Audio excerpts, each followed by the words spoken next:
I'm going to show you some fixes I did on some cases. The latches that come with them are garbage and they broke off. There's those plastic ones like right here. You can see the thing broke off. What I did is I got these spring-loaded ones, real small, from Amazon. Come about 20 for $8. Drilled them on there. It's not going anywhere. My initial method of holding it on, which is coming off, was this strap. It was okay. It was hard to feed, and sometimes I forget and dump the tool. The other one was this drill bit. Of course, all the latches came off it. I got a child safety latch. Run it over there, and it works fine. Just pull that thing out, boom, get to it, and then snap it back on.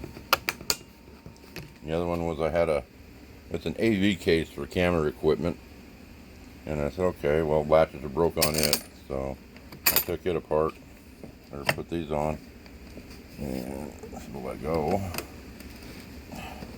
It's stuck now. Oh, of course I gotta use two hands.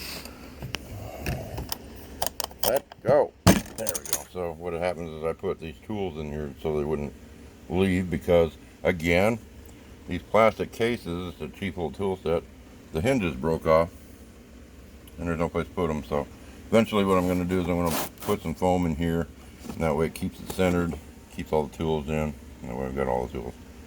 Like I said, quick and dirty. Won't go into too much detail on how I did it. It's obvious. Just drill some holes. Don't go crazy with it. And it works fine.